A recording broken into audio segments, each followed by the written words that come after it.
তো আমরা বললাম যে আমরা যখন ত্রিকোণমিতি পড়ি তখন আমাদের চোখের সামনে, মনের সামনে একটা জ্যামিতিক জিনিস চলে আসে। তো জ্যামিতিক জিনিসটা যদি আমরা একটু চিন্তা করি, তাহলে জ্যামিতিক জিনিসটা যদি আমরা চিন্তা করতে যাই, তাহলে প্রথমেই আমরা একটা সমকোণী ত্রিভুজ নিয়ে চিন্তা করতে পারি, সমকোণী ত্রিভুজ নিয়ে চিন্তা করতে পারি, কারণ আমাদের ত্রিকোণমিতিতে সমকোণী কোণ নিয়ে আলোচনা করা হয়ে থাকে। ঠিক আছে, তো আমি এখানে একটা ছোট্ট করে সমকোণী ত্রিভুজ আঁকার চেষ্টা করছি। সমকোণী ত্রিভুজ কাকে বলে বলো তো? তোমরা কি কেউ বলতে পারবা? যদি কেউ বলতে পারো তাহলে কমেন্ট একটু লিখো যে সমকোণী ত্রিভুজ কাকে বলে, বা সমকোণী ত্রিভুজের সংজ্ঞা। আমরা জানি কি বলতো? আমরা কি জানি বলো? আমরা জানি যে যে সকল ত্রিভুজের একটা কোণ সমকোণ, কি বললাম? যে সকল ত্রিভুজের একটা কোণ সমকোণ সেগুলোকে আমরা বলি কি? সমকোণী ত্রিভুজ। তার মানে কি? আড়াআড়ি লম্বালম্বি ভাবে থাকবে। তাহলে এই যে দেখছি আমরা এই কোণটাতে আমরা যদি নাম দিই যে এ বি সি, তাহলে এ বি সি ত্রিভুজে আমাদের কি দেখছি? যে বি কোণটা হচ্ছে আমাদের কি? 90 ডিগ্রি। কি দেখছি? বি কোণটা 90 ডিগ্রি বা 90 ডিগ্রি বা এক সমকোণ, তাই না? তাহলে আমাদের যে ত্রিভুজের একটা কোণ হচ্ছে কি? এক সমকোণ, সেইটা হচ্ছে কি? আমাদের সমকোণী ত্রিভুজ। এখন আমি একটা রাইট অ্যাঙ্গেল ট্রায়াঙ্গেল দিয়ে সমকোণী ত্রিভুজ আঁকার চেষ্টা করছি। এখন আমরা একটা বিষয় দেখব যে আমাদের বি কোণটা যদি কি হয়? 90 ডিগ্রি হয়, তাহলে আমাদের এ কোণ এবং সি কোণ মিলে কি হবে? 90 ডিগ্রি। কারণ আমরা জানি কি? ত্রিভুজের তিন কোণের সমষ্টি হচ্ছে কত ডিগ্রি? 180 ডিগ্রি। এটা তো আমরা জানি, তাই না? আচ্ছা, তাহলে আমি বললাম কি যে এই কোণটা যদি আমাদের 90 ডিগ্রি হয়, তাহলে এই কোণ আর এই কোণের সমষ্টি হবে কত? 90 ডিগ্রি। কিন্তু আমি জানি না যে এই কোণটা কত ডিগ্রি, এই কোণটা কত ডিগ্রি, অ্যাপ্রোপ্রিয়েট মানটা আমি জানি না। কিন্তু আমি জানি যে কি এই দুইটা কোণ মিলে আমাদের 90 ডিগ্রি হবে। কেননা ত্রিভুজের কি? তিন কোণের সমষ্টি 180 ডিগ্রি। এতটুকু তো আমরা জানি। এতটুকু যদি ক্লিয়ার হয়ে থাকো তাহলেই হবে। যদি ক্লিয়ার এতটুকু থাকো তাহলে আমাকে একটু বলবা। চিত্রটা যদি ক্লিয়ার থাকো তাহলে একটু বলবা। গুড। সাফিউর রহমান, সুন্দর।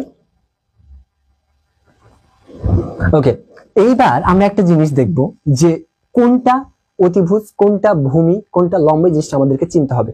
তাহলে আমরা সাধারণভাবে বলতে পারি যে কি আমাদের 90 ডিগ্রি কোণের বিপরীতে যে বাহুটা থাকে, 90 ডিগ্রি কোণের বিপরীতে যে বাহুটা থাকে সেই বাহুটা কি? সবচেয়ে বড় বাহু না? এই বাহুটা সবচেয়ে বড় হওয়ার কারণে এটাকে বলা হয় অতিভুজ বা অতি বাহু বলতে পারো তুমি, অতি বড় বাহু। ঠিক আছে, তাহলে 90 ডিগ্রি বিপরীতে যেই বাহুটা থাকে সেটা অতি বড় হওয়ার কারণে এটার নাম আমরা দিচ্ছি কি? অতিভুজ। কি নাম দিচ্ছি এটার নাম আমরা দিচ্ছি হচ্ছে অতিভুজ। কি ভুজ? অতিভুজ। ইংরেজিতে এটাকে কি বলা হচ্ছে? ইংরেজিতে এটাকে বলা হচ্ছে হাইপোটেনাস। হাইপোটেনাস ইংরেজিতে এটাকে আমরা বলছি কি? হাইপোটেনাস। এখন এই দুইটা কোণের ভিতরে যেহেতু কোণের জানি না যে কোণটার পরিমাণ কত, তাহলে আমরা যে কোনো একটা ধরে নিতে পারি। যদি আমরা এই কোণকে থিটা ধরি, এখানে কিন্তু খুব খেয়াল রাখতে হবে, অতিভুজ কিন্তু আমাদের পরিবর্তন হয় না। কিন্তু ত্রিকোণমিতির ক্ষেত্রে এই জিনিসটা মাথায় রাখতে হবে যে যেই বাহুটা নিচে আছে সেটাই যে ভূমি হবে এটা কোনো কথা না। এই জিনিসটা একটু মাথায় রাখতে হবে। হ্যাঁ, তো আমি একটু অ্যাপ্রোপ্রিয়েট ভাবে তোমাদেরকে বোঝাই যে আমাদের যে কোণটা থিটা কোণ ধরবো বা যে সন্নিহিত কোণ ধরে আমরা কাজ করব, সেই সন্নিহিত কোণের বিপরীতে আমাদের যেই বাহুটা থাকবে সেই বাহুটা হচ্ছে কি? অপোজিট বাহু, যেটাকে আমরা বলছি কি? বিপরীত বাহু। তার মানে সন্নিহিত কোণের বিপরীতে যে বাহুটা থাকে, যেই সন্নিহিত কোণ ধরে আমরা কাজ করব, সেই সন্নিহিত কোণের বিপরীতে যে বাহুটা থাকবে সেটাকে আমরা বলছি হচ্ছে কি? বিপরীত বাহু। কি বলছি? বিপরীত বাহু। বিপরীত বাহু। ইংরেজিতে এটাকে কি বলছি? Opposite side. ইংরেজিতে এটাকে আমরা বলছি কি? Opposite side. ইংরেজিতে এটাকে বলছি কি? অপোজিট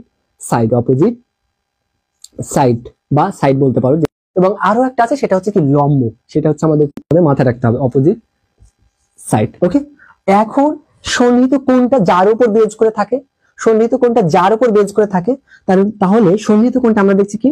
এই যে সন্নিহিত কোণ, এটা যে কোণটা ধরে আমরা কাজ করছি, এই সন্নিহিত কোণটা এ বি বাহুর উপরে কি করে আছে? বেজ করে আছে না? তাহলে যেই বাহুর উপরে বেজ করে থাকবে কি? সন্নিহিত কোণটা, সেটাই হবে আমাদের কি? সেটাই হবে আমাদের অ্যাডজেসেন্ট সাইড বা ভূমি। সেটাকে আমরা বলতে পারি কি? ভূমি। সেটাকে আমরা বলতে পারি কি? ভূমি।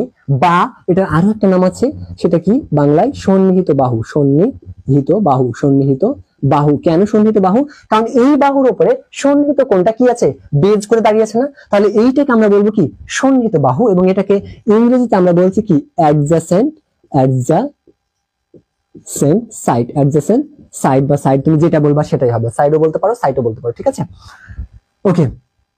তো তুমি একটু সাইডই বলো, সাইড বললে ভালো হয়। হ্যাঁ, সাইড। অ্যাডজেসেন্ট সাইডই বলো, অ্যাডজেসেন্ট সাইড। ওকে, এখন এইটার ইংরেজিতে আরো একটা নাম তুমি বলতে পারো, সেটা হচ্ছে বেজ, বেজও বলতে পারো। তাহলে কি জানলাম আমরা, যে আমাদের একটা সমকোণী ত্রিভুজ, সমকোণী ত্রিভুজের অতিভুজ কোনটা, লম্ব কোনটা, ভূমি কোনটা, এটা তো জানতে পারলাম। এতটুকু যদি তোমার মাথায় কনসেপ্টটা ক্লিয়ার হয়, তাহলে তোমাকে একটা জিনিস মাথায় রাখতে হবে, সেই জিনিসটা ক্লিয়ার হতে হবে যে সব সময় যে মাটিতে আছে তাই বলে ভূমি তাই না। এখন আমি যদি একই রকম আর একটা চিত্র আঁকাই, আমি কি করবো, একই রকম যদি আর একটা চিত্র আঁকাই, আমি সাপোজ তোমাদেরকে কি করলাম, একই রকম আরেকটা চিত্র আঁকাই, একটু বোঝাই যে আমরা দেখতে পাচ্ছি যে নাম দিলাম যে P Q R, P Q R, এই যে পি কিউ আর, এই সমকোণী ত্রিভুজে আমরা নিশ্চিতভাবে দেখতে পাচ্ছি কি এইটা হচ্ছে আমাদের সমকোণ। তাহলে এইটা যদি সমকোণ হয়, সমকোণের বিপরীতে কোন বাহুটা থাকে, বড় বাহুটা।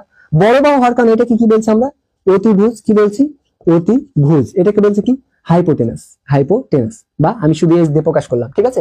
এখন সন্নিহিত কোণ এইটাও একটা, এইটাও একটা। এখন যদি আমাদের থিটা কোণ এইটা হয়, অর্থাৎ আর সন্নিহিত কোণ কিনে যদি আমরা কাজ করি, তাহলে এবার কি হবে বলতো, তাহলে সন্নিহিত কোণের বিপরীতে যেটা থাকবে, সন্নিহিত কোণের বিপরীতে যেটা থাকবে, কি বললাম, সন্নিহিত কোণ মানে যেই কোণটাকে নিয়ে আমরা কাজ করব, যেই সন্নিহিত কোণটাকে নিয়ে আমরা কাজ করব, সেই সন্নিহিত কোণের বিপরীতে যেই বাহুটা থাকবে, সেই বাহুটা আমাদের কি হবে, অপোজিট বাহু হবে, বিপরীত বাহু হবে।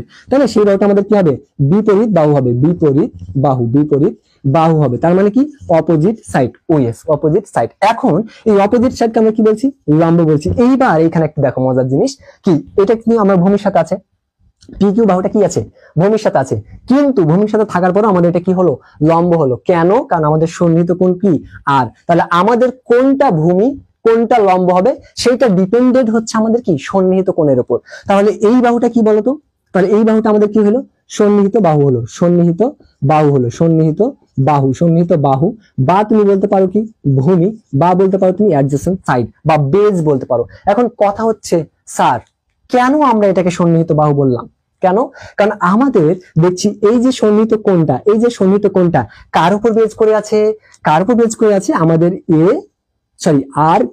আর কিউ বাহুর উপর বেজ করে আছে কি, আমাদের যে সন্নিহিত কোণটা নিয়ে আমরা কাজ করছি সেই সন্নিহিত কোণটা। এই কারণে এই বাহুটার নাম হচ্ছে সন্নিহিত বাহু, যেটাকে আমরা বলছি কি, ভূমি। তাহলে ভূমি আর লম্ব চিনতে কি অসুবিধা হবে, এতটুকু কি ক্লিয়ার, তোমরা একটু বলবা। ভূমি আর লম্ব চিনতে কি অসুবিধা হবে, এতটুকু কি ক্লিয়ার, একটু বলবা। ত্রিকোণমিতিতে তুমি যদি ভূমি, লম্ব, অতিভুজ এগুলো চিনতে পারো, তাহলেই তোমার ধরো যে অর্ধেক কমপ্লিট হয়ে যায় আর কি, বলা যেতে পারে।